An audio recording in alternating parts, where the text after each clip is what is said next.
For the second season in a row, North Carolina enters the final regular season game needing a win over Duke to solidify their NCAA tournament status. And for the second year in a row, that's exactly what they're going to do. You are Locked On Tar Heels, your daily podcast on the UNC Tar Heels. Part of the Locked On Podcast Network, your team every day. Hey there, it's Friday, March 3rd, 2023. Welcome in to the Locked On Tar Heels podcast, the only daily North Carolina show out there. I'm your host, Isaac Shade, and I want to thank you for joining us today. This episode is brought to you by FanDuel Sportsbook, the official sportsbook of the Locked On Network. Make every moment more. Visit FanDuel.com/LockedOn today to get started. Coming up on the show, we got the what to watch for in the Duke game, a recap of the women's opening round of the ACC Tournament, and more. But we want to get started with what I just said. Carolina is essentially in the exact same position they were at this exact moment last season, where they were heading into Cameron, final regular season game, Coach K's final regular season game. And remember, we called it #ruin a retirement party. That was our thing here on the show. And they won that game to solidify their NCAA tournament status. And they're going to do that again on Saturday. Except this year, it might also take a win or two in the ACC tournament to really feel solid about it. But you get the bigger point. So the question becomes, why do I feel so convicted, so strong? Why is that such a bold take that Carolina is going to win this game? I've got some reasons for you. Number one, Pete Nance. New and improved Pete Nance 2.0. I've said this a couple times throughout the season, but I really feel like Carolina has been cheated out of the Pete Nance experience they thought they would have. Yes, there's been a slump, but I think a big part of it has been due to his ailments with his back. And I believe that it must be feeling better and that his recent performance is not an outlier or an exception, but the new normal. It is, as we talked about on yesterday's show with Coach Pat Kilby, this is water returning to its level, because Pete Nance's career numbers are not the player that you've seen this year. They are what he's been doing the last couple games. You often hear about regression to the mean, like if, let's say, a baseball player is hitting more home runs than his career average would suggest, his career numbers would suggest. Eventually you have regression to the mean, or with batting average or something. Well, in this case, it's progression to the mean, because Pete Nance has been below and is finally blowing up, and you got to make a bunch of shots to get back to where you need to be. And that's what's happening. Here's the great news. With Pete Nance being the version of himself that he is right now, it completely changes Carolina's offensive dynamics. It opens everything up, because he, like when he's playing as he is right now, is a true stretch four that can knock down this outside shot. What does it do? It frees up the lane for Armando, because teams can't sag onto Armando. They've got to cover Leaky. They've got to cover Pete. It also creates more driving lanes, allowing Caleb, allowing RJ, allowing Leaky, heck, to get in there and attack the rim, maybe draw a defender, and then Armando gets some easy cleanup action. So Pete Nance, operating at the level that he has been for the last couple games, legitimately makes all the difference in Carolina's offense. And moreover, it makes it infinitely more difficult for other teams to game plan against it. A second reason I believe that Carolina is primed to win this game, is that they're in the right headspace, right? A lot of times at the end of the season, you get caught up in, it's senior night and all the feels and stuff, and that's fine and good, and you want to do that. But let me give you an example. I believe they're in the exact right headspace. On Thursday afternoon at his media availability, Armando Bacot was asked, hey, Armando, with this potentially being your last home game, what does this game mean to you? And Armando basically succinctly said, it means a lot. But I think even more importantly, it's a game we need to win. And so I love that that's where Armando's focus is. Yeah, he cares that it might be his last game, but more importantly than that, we got to get a victory. And that's where he's at. And I would imagine if he's there, that means everyone else is right with him, dialed in on that. The next reason Carolina is going to win this game, though, is because they're at home and because it's senior night. This is Coach Davis's first Duke senior night. Remember last year, Carolina hosted Syracuse for senior night. By the way, it'll be interesting to see who he starts Coach has a tradition, just like Coach Williams, of starting seniors. Well, there are 6 of them on the lineup. You've got the 3 normal starters, Leaky, a graduate, Pete Nance, a graduate, and Armando, a senior. But then also Justin McCoy is a senior. Jackson Watkins is a senior, and Dewey Ferris is a senior. That is 6 different seniors, whether they're seniors or grads or whatever. And so very curious to see how Coach Davis approaches this. It's not unique. It's happened before under Coach Williams, and curious to see if Coach Davis does the same thing. But with it being at home, keep in mind, Duke, undefeated at home this year, 16-0. But in true road games, they are 3-6. Also, Duke's last 3 games have all been at Cameron. 4 of their last 5 have been at Cameron. How are these freshmen for Duke going to handle going on the road to play at raucous Dean E. Smith Center on Saturday night? Now, obviously, you've got Jeremy Roach, you've got some transfer, older student athletes, and that's great. But the main dudes are the youngins. How do they respond? And Carolina has to respond to that too. They can't get all overexcited. So we'll keep our eye on that. But I think being at home and being senior night is going to be a help for the Tar Heels and a hurt for Duke. Next, the reason Carolina is going to win this game is because they need it more. It's desperation. There was a storyline around the first meeting. Who does this game matter for more? And at that point, I thought it was Duke because they were really kind of in that struggling stretch. They've played better lately. They've won 5 in a row. Again, remember, 4 out of 5 of those have been at Cameron. So that plays a factor. But Carolina is desperate for this victory. And I think that will play out. And they have to do it that way. They can't just, they got to get the 50-50 balls. They have to be all in on that. But I think desperation plays into a factor. And then the final reason I think that Carolina will win this game is because there was a lot that went wrong in Cameron. A lot of things that were outliers of Carolina's season-long statistical trends that if you fix a lot of those, you're golden. Carolina only lost that game by 6. They were down by 1 at halftime. If you just take 1 or 2 of those things, fix them, tweak them to where they're in line with the season-long numbers, you're golden and you get a win. Plus home field advantage. Carolina will win this basketball game. Now, I just mentioned all those things that went wrong. So how does Carolina get this win? By fixing those things that went wrong the first time. What were they? Oh, I'm so glad you asked. I'm about them in today's What to Watch For, our W2, W4. And we're going to get there in just a second. But first, I need to tell you that today's episode is brought to you by FanDuel. Hey, we're just past the midway point of the NBA season, and now is the perfect time to download FanDuel, America's #1 sportsbook.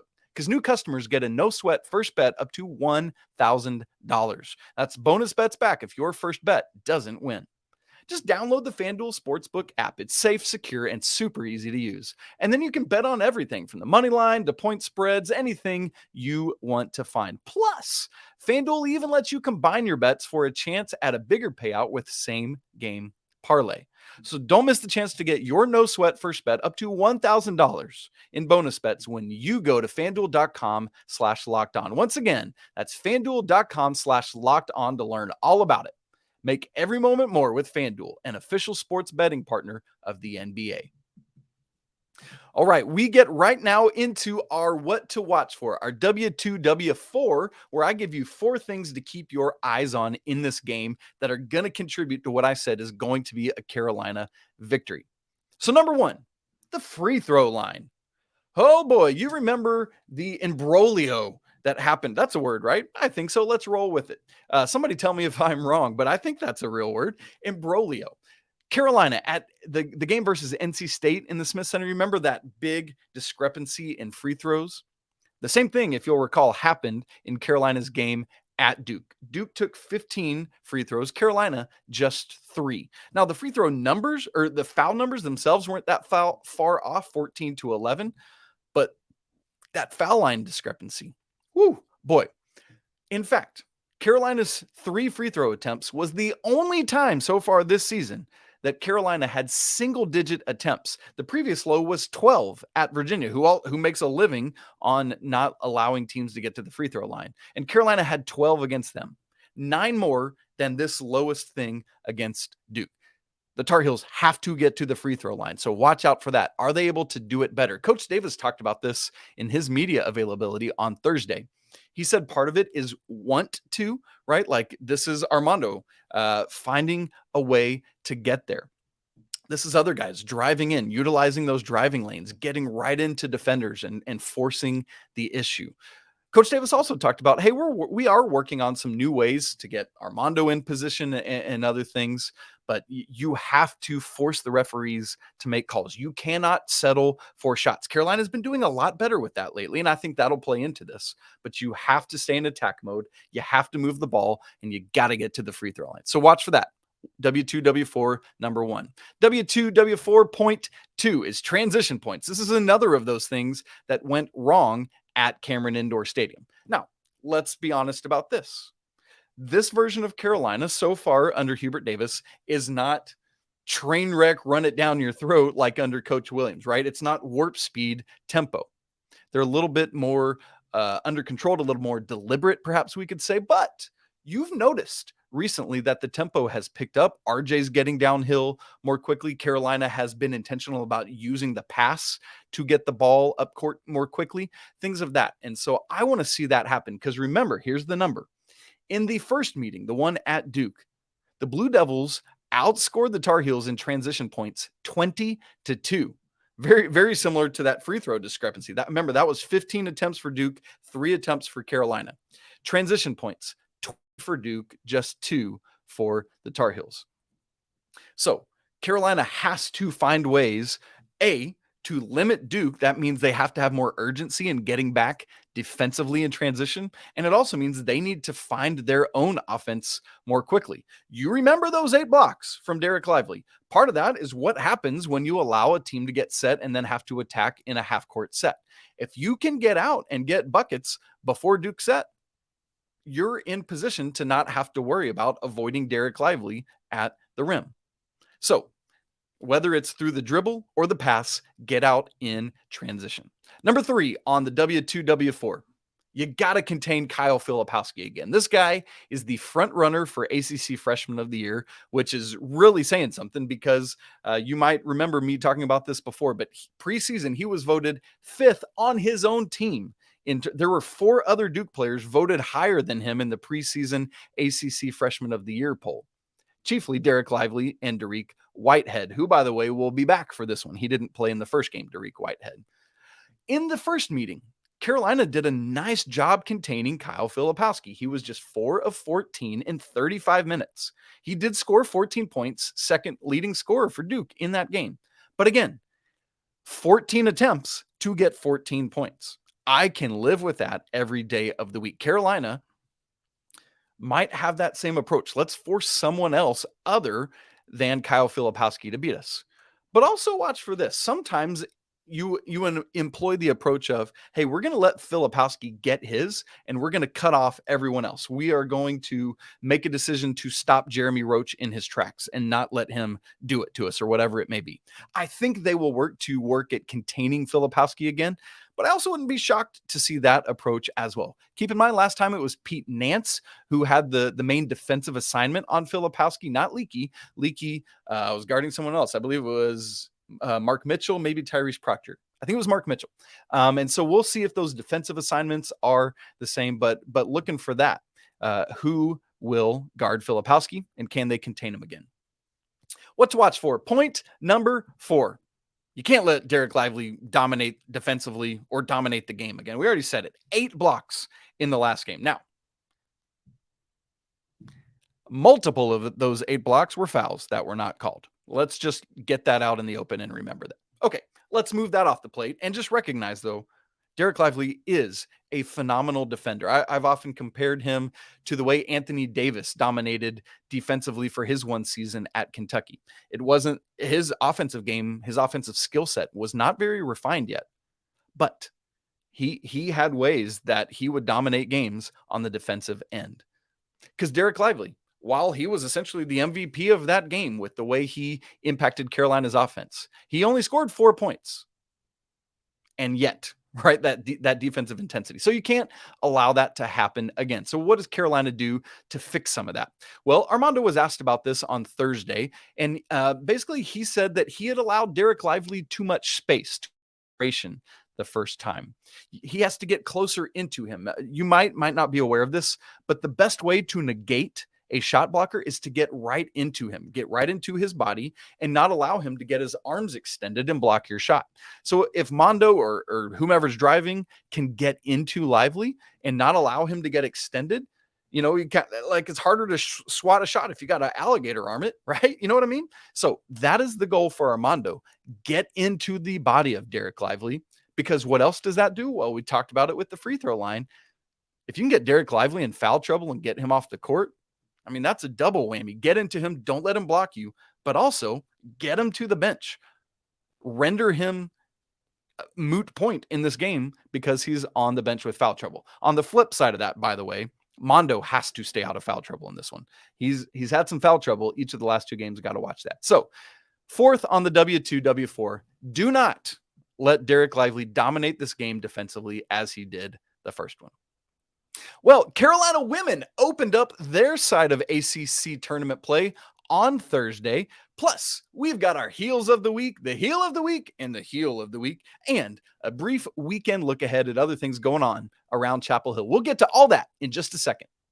But first, this episode is brought to you by Built Bar. You looking for a delicious treat, but you don't want all the fat and calories? Maybe you're trying to eat a little healthier to get that spring break swimsuit body ready to go. That's me. If you're like me and you want to do that, but you don't want to compromise taste, then I've got the thing for you. You got to try Built Bar, because healthy is actually tasty. And why so? Well, for starters, these are covered in 100% real chocolate. And they come in unbelievable flavors like churro or peanut butter brownie. And I'm not sure how Built does it, but these bars taste like candy bars while maintaining great macros. Listen to these numbers. Just 130 calories, 4 grams of sugar, and a whopping 17 grams of protein. Best of all, now you don't have to wait around for an order to come from Built.com, because they carry it at Sam's Club and Walmart. So go grab yourself a box, or better yet, just put it in your Walmart pickup order. Who even goes into the store anymore? Am I right? So you can find that, and I promise you, Built will not disappoint you. Built Bar, a proud sponsor of the Locked On Network. The Carolina women's basketball team started their ACC tournament play on Thursday and came away with a 68-58 win over a tough, gritty Clemson squad that would never let the Tar Heels pull away. Although Carolina led essentially the whole game, they trailed by a total of 16 seconds early in the first quarter and then led literally the rest of the way, getting out to as much as a 14-point lead in the third quarter. But again, just Clemson hung tough and Carolina just never pulled away, but got this tough victory. Well, a couple things for us to observe about this game. Number one, it's so good to have Eva Hodgson and Alyssa Utsby back and playing. I know it's just recently returning here, but man, there's just so much that they add for Carolina that the Tar Heels are missing. Not only that, but it allows ladies who should be providing bench depth to be providing bench depth rather than starting. So to prove it, Utsby leads the team in this game with 15 points on an efficient 7 of 12 shooting. Eva Hodgson got going early, buried 3 first quarter threes en route to 13 total points. You want some more love for these ladies? How about it? Carolina had 16 total assists in this game. Hodgson and Utsby combined for 8 of them on their own against just 3 turnovers. You love to see that. Third thing about Carolina in this game, I love this balanced scoring attack that the ladies had. Kennedy Todd Williams, Eva Hodgson, Deja Kelly, Alyssa Utsby, were all 4 of them had between 12 to 15 points. 12 for Kennedy Todd Williams, 13 for Eva Hodgson, 14 for Deja Kelly, and 15 for Alyssa Utsby. So it's like they were one-upping each other literally by 1 point there. And then the final thing, just a quick fourth, like I alluded to a second ago, the return of Utsby and Hodgson means that both Paulina Paris and Kayla McPherson can come off the bench. And to have the savvy of a guard like Paris coming off the bench to have the jet speed of a guard like McPherson coming off the bench is just not a luxury that many teams have. And so that's a great thing for Coach Courtney Banghart. Coming up next for the Tar Heels on Friday, they will enter the quarterfinal round where they will play Duke. Yet again, Carolina's 2-0 against the Blue Devils this season, having that great win on Sunday in the regular season finale in Cameron. And now the Tar Heels have to face them for a third time this season, and the second time within a week's time. And we all know how difficult it is, as the cliche goes, to win 3 times against the same opponent in a season. So going to be a tough one for the Tar Heels. 6 Eastern time on ACC Network. Make sure you tune in to that. Next, I want to move into our Heels of the Week. Remember, we have a yay Heels of the Week and a boo Heels of the Week. So we start with the yay, and we want to hit on these Oreos one more time. There is just no way around it. We have to give our guy, John Minadakis, who was on the show earlier this week, our Heel of the Week. Not just for having a great idea to fill the guy's hotel lobby with packages of lemon Oreos, but also that it was not just because he wanted to do it to do it.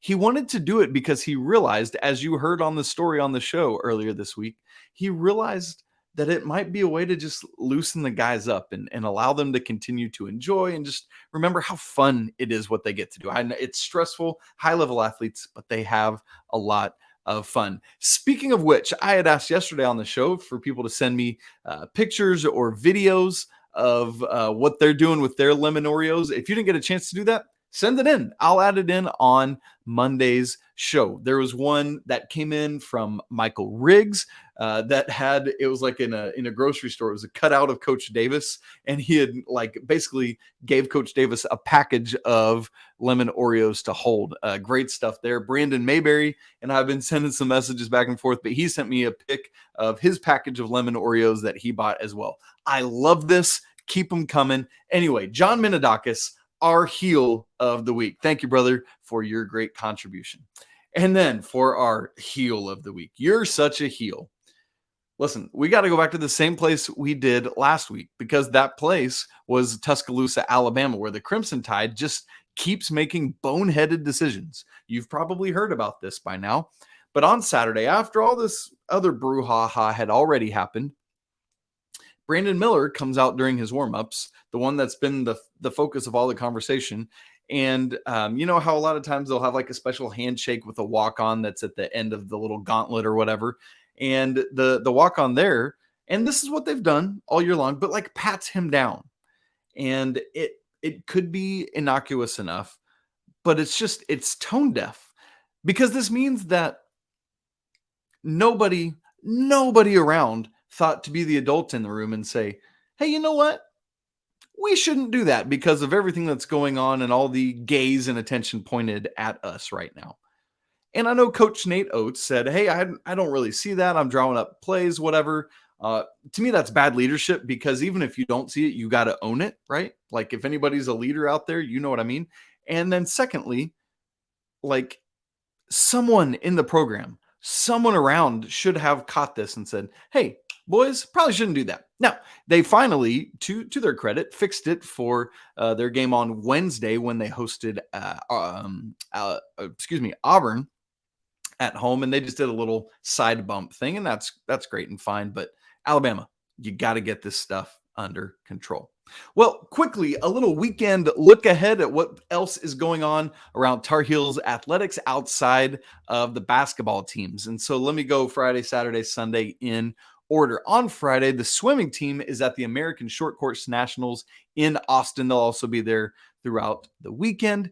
Baseball is hosting Stony Brook throughout the weekend. Love for you to get out to the Bosch and check that out. Softball has multiple games with Purdue and James Madison. Purdue on Friday, and again on Saturday, James Madison on Saturday and Sunday. Men's tennis will be at Notre Dame today on Friday, while the women's tennis team will host Louisville, looking to keep the train rolling there. Women's lacrosse is at number 4 Boston College today on Friday. Big matchup, hosting number 4 Boston College. Big matchup there. And then gymnastics is taking on Air Force. On Saturday, we're obviously already talked about a couple of them, but women's rowing is at the Carolina Cup in Clemson. Men's lacrosse hosts Denver, and softball continues on. On Sunday, swimming is the NCAA Zone Diving Championships. That's in Knoxville, Tennessee. Wrestling is in Raleigh for the ACC Championship, so it would be great to get out there. Men's tennis is at Louisville. Women's tennis is hosting Notre Dame. So it's like a little flip-flop of what happened on Friday. So as always, lots of stuff going on around Carolina athletics this weekend. If the ladies team wins on Friday, obviously they will be playing again on Saturday, so keep tuned for that. That's it for this week on Locked on Tar Heels. Thanks so much for tuning in. Follow the show on Twitter, follow me on Twitter, shoot us emails, lockedontarheels@gmail.com. Again, want to remind you, we are closing in on 5,000 YouTube subscribers. Thank you if you've already subscribed. If you haven't, do it right now. Yeah, love it. Please smash the like button and leave comments as well. And for your next listen, check out Locked on College Basketball, where myself and Andy Patton bring you everything you need to know from around the college basketball landscape. One-stop shopping for that. It's available on YouTube and anywhere else you get podcasts. Thanks so much for spending part of your Friday hanging out with me, talking Carolina sports. And remember, it's always a great day to be a Tar Heel. Until next week, peace!